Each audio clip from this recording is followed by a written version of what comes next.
my channel. I am your girl, Mrs.Cowart 85, and if you're not already subscribed, you guys already know what to do. Subscribe. Now, today's video, if you don't already know by the title, you guys, we are going to be talking about fibroids. Fibroids. So it's going to be like a little chit chat. I'm going to be actually winding my hair with my hot shot tool, and I'm going to be using my cream of nature for my heat defense. So let's go and get into this video. Okay, you guys, so a little bit about myself. You guys already know I have had videos for a couple of weeks now just discussing about, you know, trying to get pregnant and fibroids. So recently, you know, I found out that they wanted to do surgery, and I'm not doing it. I don't think I want to do it. And only reason for that, just because I felt as if I want to do more research. So that's what I've been doing. And as I've been researching, you guys, a little bit about myself is I've had fibroids for a while. So I got relaxers. My first relaxers was when I was like in middle school. I was 11 years old, and I had to beg my mom to let me get relaxers. So for the longest she said no, but finally, this was like around my birthday, she was like, okay, well, you know, I'm gonna go ahead and let you get relaxers. So I was so excited because my hair was gonna finally be straight, like a lot of the African girls or African American girls in school. So going just kind of fast forwarding, let's see, I had my son when I was 19. And after having him, I think like a year or so later, I was told I had fibroids. And I think at that time, I had like maybe one or two. I don't even remember. They just said I had fibroids. So didn't know what it was, didn't know how I got it, nothing like that. The doctor couldn't really tell me anything. So anywho, around, I want to say 23, 24 years old, I started experiencing like pain with my fibroids. And a lot of times it will be triggered when, like, you know, you have some type of intercourse, or it just like around like maybe my period time, it would just get really, really bad. Like the pain would be so excruciating. So that was around 23, 24. So it seemed as if as the years continued, it kind of progressed like in the pain, or made itself known. I just put my gloves on, you guys. So I don't know, like I want to say 23, 24 is when I started experiencing the pain aspect. Now here we are, and I want to say maybe 29, 30 is when they told me that it's the size of a grapefruit, and it seems as if they're two connected to each other. In the past, I would get relaxers. Like when I was 11 years old, I would get it more often than I do now, or ever had. I would pretty much get relaxers every month. And then as I got older, I started doing my relaxers myself, and I would do them like maybe once or twice a year, because a lot of times I was wearing like micro braids or just some type of sew-in or something like that. So I really didn't need to have a relaxer that often. So I was actually researching recently about Cynthia Bailey, and she was on the Doctor Show on YouTube, and they were talking about, one of the doctors was talking about asking her if she ever, you know, had relaxers, and Cynthia Bailey was like, you know, of course, you know, as a black girl, that's kind of what you do, kind of thing.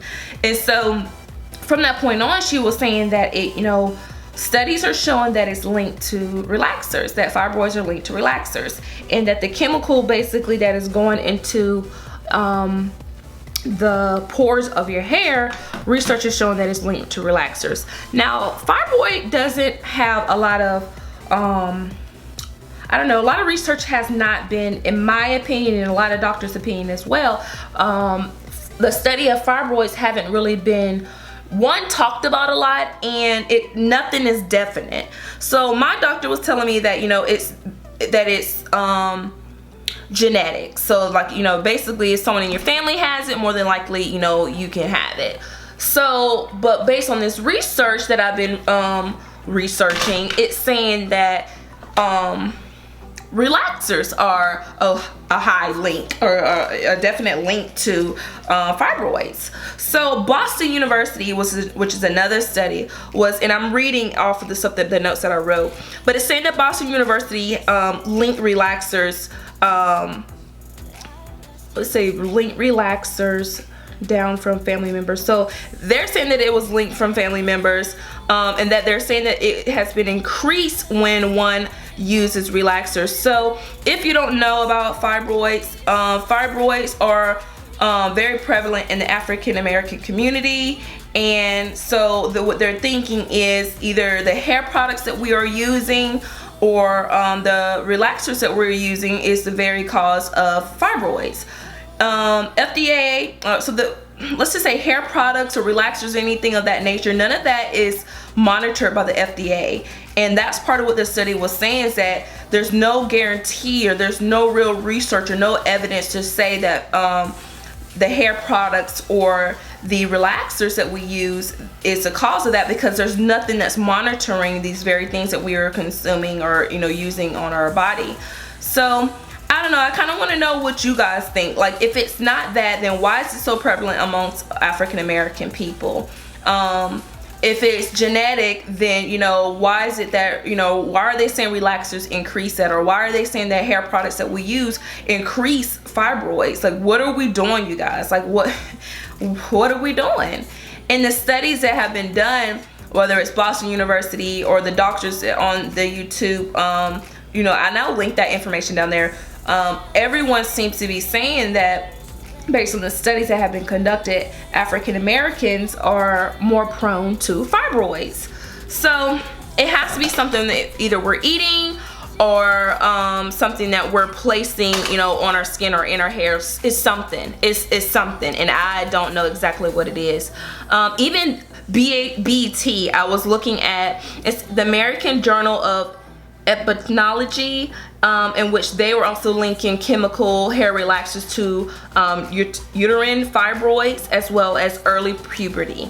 So what that means, you guys, is that one of the causes that they're saying why young girls as young as 8 years old are having early menstruation periods is because of the very hormones and things that they're consuming. So we were always saying, oh, it's a food, blah blah blah, and I still think it is. The food has a great deal of why young girls are getting their menstruation, but they're also saying that getting relaxers early causes your girls to get their menstruations early, in which if they get their menstruations earlier than 10 years old, they're more than likely going to have fibroids. Like, that is mind-blowing to me.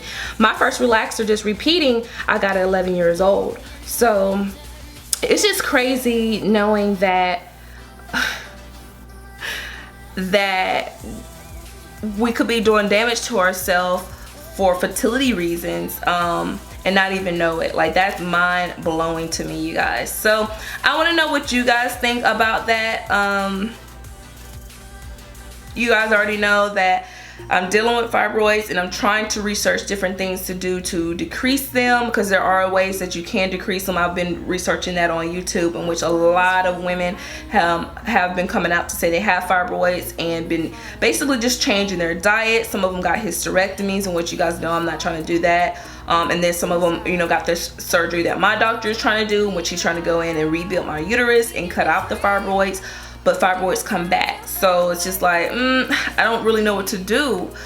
I want to get to the root of the problem before I just go and just have, someone just cutting all up on me. Like, it makes no sense if they're going to come back, in a sense. Like, it's like you going from Z to A. That makes no sense at all. So one thing that I have not told you guys about, in which I was supposed to be getting a dye test done on Wednesday. Today is Thursday. I'm no longer going to be doing the surgery. I decided against it. I'm going to try to change my diet.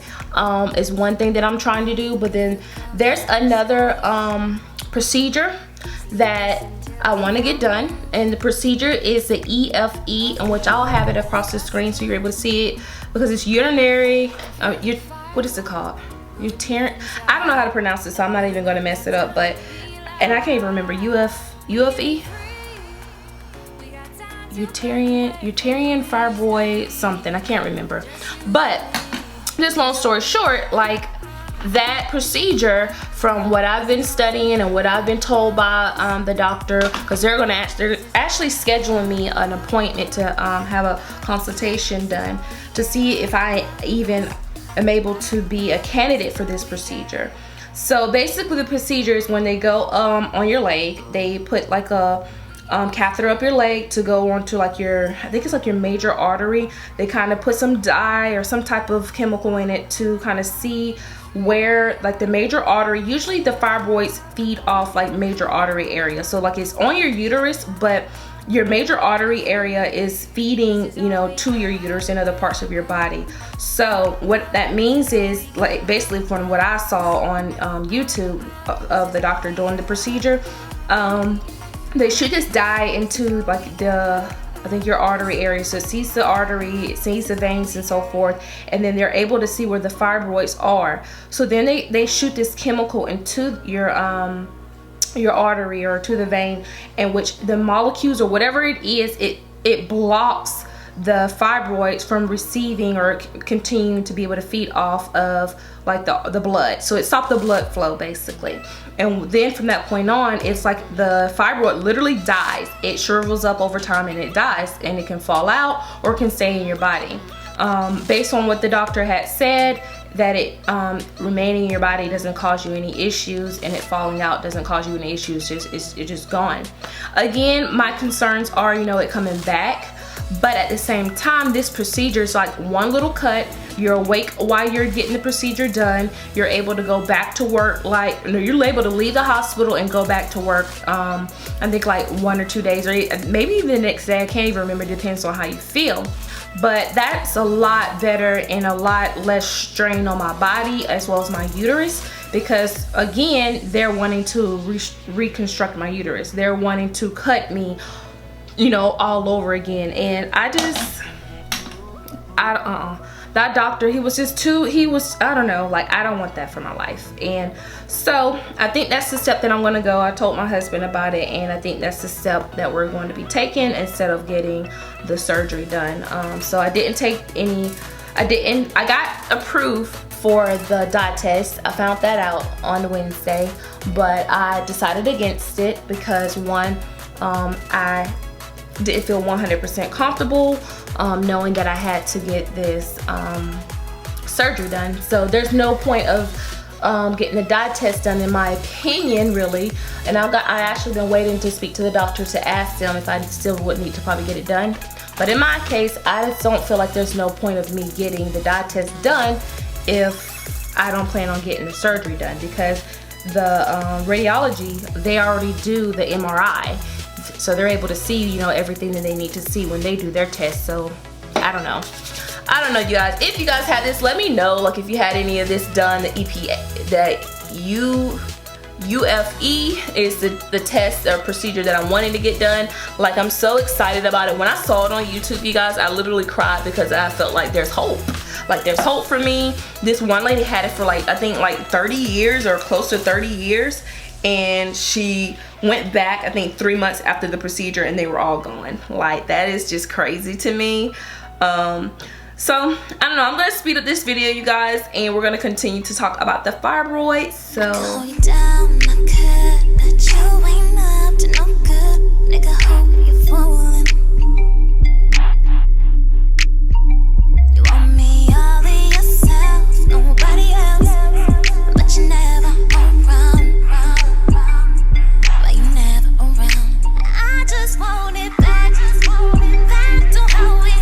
okay, you guys, so I am back. I got a few more to curl, but just to sum up this whole video, you guys, I kind of just want to know what your experiences are, what your thought process is with all of the research. Like, it seems as if, ouch, it seems as if my doctor, he doesn't know any information as far as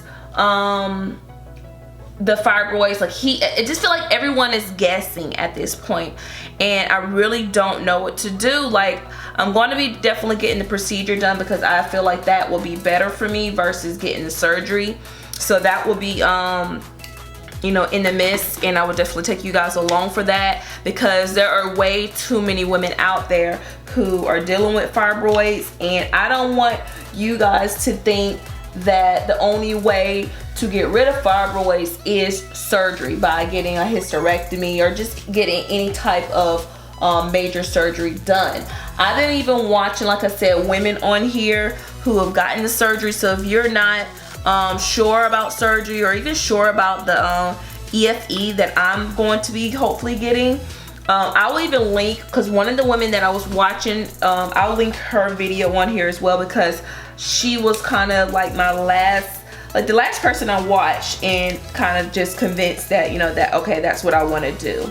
So I don't know, you guys, I just would like to know what you guys think. If you experienced the UFE, did you have any more fibroids that came after? Did you change your diet? How long were you relaxed? And just what your thought process is on that. I don't know, just let me know what your thought process is, you guys, on this whole fibroids and African American being more prevalent, African American and relaxed hair. If you're natural, let me know if you have fibroids. That's something that I really would like to know. If you're natural, let me know if you have fibroids, and also let me know if you've ever had a relaxer and how long you had that relaxer. Because like I said, doctors right now, I don't think, in my opinion, know too much about this, and I just don't know. I'm not at this point of time going to stop getting relaxers, so that's just something that I've decided to at this point of time. However, I will say that it's still open for discussion. So I'm still researching, and that will be something that I want to keep an open mind to, just because fibroids are no joke. That junk is so painful, and the prison that it keeps you in is just crazy. Like I cannot wait to get these fibroids out of my body. Literally, it's so emotional just knowing that, you know, it's going to be almost over after almost, oh my gosh, like 9-10 years. So yeah, I don't know, you guys. So let me know, like I said, just comment down below as to what your thought process is or your experience, and I will see you guys in another video. I don't know if it'll be a hair video or another discussion about fibroids, but make sure you share this video, you guys, with other women who have fibroids or are dealing with fibroids. And if you know other videos that are discussing about fibroids, definitely link it down below so that I can go check it out as well, or their channel, because I am very I don't know, hungry for information when it comes to the fibroid. So yeah, so I will see you guys in another video, and that is it. Make sure you guys subscribe, like, and comment, and I will see you guys later. Dark skin girls, they always saying that you're pretty for a dark skin, yeah. You're pretty for a dark skin. Dark skin girls, they always saying that you're pretty for a dark skin, yeah. You're pretty for a dark skin. The fuck does that mean?